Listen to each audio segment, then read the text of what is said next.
मैं doctor SP Singh, senior consultant dermatologist, autonomic state medical college Pilibhit. आज मैं आप लोगों को ये बताना चाहूँगा कि इस समय फंगल इन्फेक्शन का मौसम चल रहा है, क्योंकि हमारी जो क्लाइमेट है बहुत ही हॉट एंड ह्यूमिड है।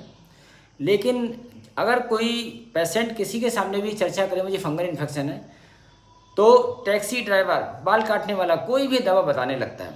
तो मैं आपको ये बताना चाहूँगा, सावधान हो जाएं, बगैर डॉक्टर की राय की कोई भी दवा ना खाएं।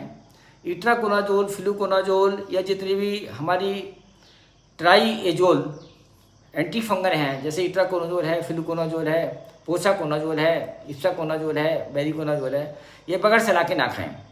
इससे आपकी जान भी जा सकती है, क्योंकि ये जो एंटी फंगल से एक एंजाइम होता है, जिसे साइटोक्रोम P450 3A4 कहते हैं, शॉर्ट में सिर्फ 3A4 कहते हैं, इसको इन्हिबिट करता है।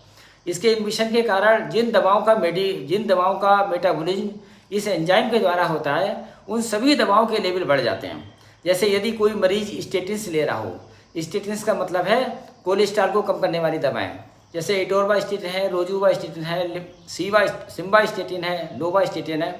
तो ये कोलेस्ट्रॉल को कम करने वाली दवाएं हैं। अगर कोई ले रहा हो तो इन दवाओं की जो मेटाबॉलिज्म है वो एक एंजाइम जो कि हमारी एंटी फंगल के द्वारा इन्हिबिट हो जाता है, उस एंजाइम के द्वारा होती है, जिसका नाम है CYP3A4।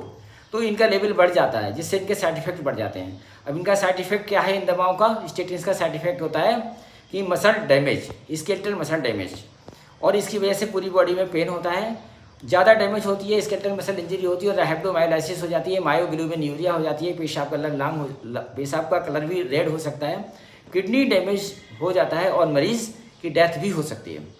तो जो मरीज स्टेटिन्स ले रहा हो तो उसको इट्राकोनाजोल नहीं देना चाहिए, या तो फिर कम डोज में देना चाहिए, या फिर जो स्टेटिन्स की मेडिसिन है वो जैसे एटोरवास्टेटिन देनी है तो 10 मिलीग्राम से ज़्यादा नहीं देनी चाहिए। दूसरा, अगर कोई एंटी डायबिटिक ले रहा हो, डायबिटीज़ हो, हाइपोग्लाइसेमिक एजेंट ले रहा हो, जैसे